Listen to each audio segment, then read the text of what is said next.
আসসালামু আলাইকুম ওয়া রাহমাতুল্লাহ। আলমগীর স্মার্ট কোচিং এর পক্ষ থেকে সকলকে জানাই সুস্বাগত। সুপ্রিয় ভিউয়ার্স, এইচএসসি ও অন্যান্য পরীক্ষা 2026 হিসাব বিজ্ঞান প্রথম পত্র দ্বিতীয় অধ্যায় জাবেদা লেখার নিয়মাবলী নিয়ে আজকে আলোচনা করব। আশা করি শেষ সময় পর্যন্ত আমার সাথেই থাকবেন। So let's go. পণ্য, মাল, চেক প্রভৃতির নামে কোনো হিসাব লেখা হয় না। পণ্য বা মাল থাকলে ক্রয় হিসাব লিখতে হবে, আর চেকের কথা উল্লেখ থাকে ব্যাংক হিসাব লিখতে হবে। এরপরে চলে আসি 2, নগদ টাকা, ব্যাংক জমা, আসবাবপত্র, যন্ত্রপাতি, ভূমি, দালান কোঠা, অফিস সরঞ্জাম, অফিস সাপ্লাইজ, সুনাম, ঋণ। ব্যাংক ঋণ নিয়ে ব্যবসা শুরু করলে সুপ্রিয় ভিউয়ার্স, জাবেদাটি হবে নগদ টাকা নিয়ে ব্যবসা শুরু করায় সম্পদের পরিমাণ কি পেয়েছে? আমার বৃদ্ধি পেয়েছে।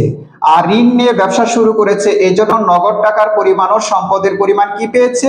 বৃদ্ধি পেয়েছে। তাহলে আমরা বলতে পারি নগদান হিসাব ডেবিট। এরপরে চলে আসি ব্যাংক জমা। ব্যাংক জমা সম্পদের পরিমাণ কি পেয়েছে? বৃদ্ধি পেয়েছে। আবার ব্যাংক ঋণ নিয়েছে, এটাও সম্পদের পরিমাণ কি পেয়েছে? আমার বৃদ্ধি পেয়েছে। তাহলে আমরা বলতে পারি ব্যাংক হিসাব ডেবিট। এরপরে চলে আসি আসবাবপত্র। আসবাবপত্র প্রতিষ্ঠানের সম্পদ, স্থায়ী সম্পদ, সম্পদের পরিমাণ বৃদ্ধি পেয়েছে, আসবাবপত্র হিসাব ডেবিট। এরপরে যন্ত্রপাতি হিসাব। যন্ত্রপাতি হিসাব ও প্রতিষ্ঠানের স্থায়ী সম্পদ বৃদ্ধি পেয়েছে, যন্ত্রপাতি হিসাব ডেবিট। ভূমি। ভূমি প্রতিষ্ঠানের স্থায়ী সম্পদ, ভূমির পরিমাণ কি পেয়েছে? বৃদ্ধি পেয়েছে, সম্পদের পরিমাণ বৃদ্ধি পেয়েছে, ভূমি হিসাব ডেবিট। দালান কোঠা। দালান কোঠা প্রতিষ্ঠানের স্থায়ী সম্পদ, প্রতিষ্ঠানের সম্পদের পরিমাণ বৃদ্ধি পেয়েছে, দালান কোঠা হিসাব ডেবিট। এরপরে অফিস সরঞ্জাম। অফিস সরঞ্জাম প্রতিষ্ঠানের স্থায়ী সম্পদ, স্থায়ী সম্পদের পরিমাণ বৃদ্ধি পেয়েছে, অফিস সরঞ্জাম হিসাব debit. Office supplies. Office supplies সম্পদের পরিমাণ কি পেয়েছে? বৃদ্ধি পেয়েছে, অফিস সাপ্লাইজ হিসাব ডেবিট। এরপরে চলে আসি সুনাম। সুনাম প্রতিষ্ঠানের সম্পদ, সম্পদের পরিমাণ কি পেয়েছে? বৃদ্ধি পেয়েছে, সুনাম হিসাব ডেবিট। সুপ্রিয় ভিউয়ার্স, এবার চলে আসি ঋণ।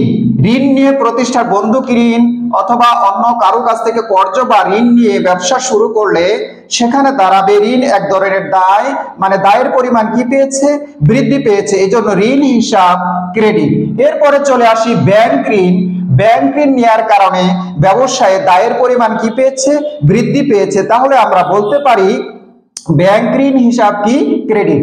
সুপ্রিয় ভিউয়ার্স, এই সমস্ত সম্পদগুলো যখন আমার ডেবিট হয়েছে, সম্পদের পরিমাণ বৃদ্ধি পেয়েছে, এর বিপরীতে আমরা এটা ব্যবসা শুরু করেছি, এই জন্য মালিকানার সত্ত্বের পরিমাণ মানে মূলধনের পরিমাণ কি পেয়েছে? আমার বৃদ্ধি পেয়েছে, মূলধন হিসাব ক্রেডিট। এরপরে চলে আসি 3, পণ্য বা মাল ক্রয় করলে। সুপ্রিয় ভিউয়ার্স, পণ্য বা মাল ক্রয় করলে প্রতিষ্ঠানে ব্যয়ের পরিমাণ বা খরচের পরিমাণ কি পায়? বৃদ্ধি পাবে। তার মানে আমরা বলতে পারি প্রতিষ্ঠানে ব্যয় বা খরচের পরিমাণ যত বৃদ্ধি পাবে তার হিসাবটা ডেবিট হবে। এখানে পণ্য বা মাল ক্রয় করায় ক্রয় হিসাব ডেবিট। এরপরে চলে আসি, সেটা যদি নগদে ক্রয় করে তাহলে নগদের সম্পদের পরিমাণ কি পেয়েছে? হ্রাস পেয়েছে, তার মানে নগদান হিসাব ক্রেডিট। এছাড়া যদি চেকের কথা উল্লেখ থাকে তাহলে কি করতে হবে? ব্যাংক হিসাব ক্রেডিট করতে হবে। অথবা সেটা না হয়ে যদি ব্যক্তির নাম উল্লেখ করা থাকে তাহলে নামের হিসাব কি করতে হবে? ক্রেডিট করতে হবে। এছাড়া যদি কোনো ব্যক্তির নাম না থাকে পাওনাদার হিসাব বা প্রদেয় হিসাব কি করতে হবে? ক্রেডিট করতে হবে। সুপ্রিয় ভিউয়ার্স, জাবেদার এই নিয়মগুলো পর্যায়ক্রমে চলতে থাকবে।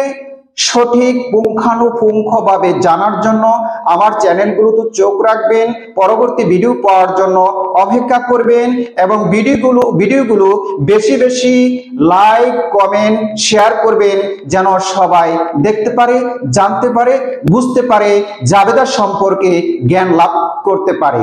আজকের এই ভিডিওটি এই পর্যন্তই। যারা এইচএসসি পরীক্ষা দিবে, যে কয়টি শিক্ষা বোর্ড রয়েছে সেই কয়টি শিক্ষা বোর্ডে 100% কমন করবে ইনশাআল্লাহ। আল্লাহ হাফেজ।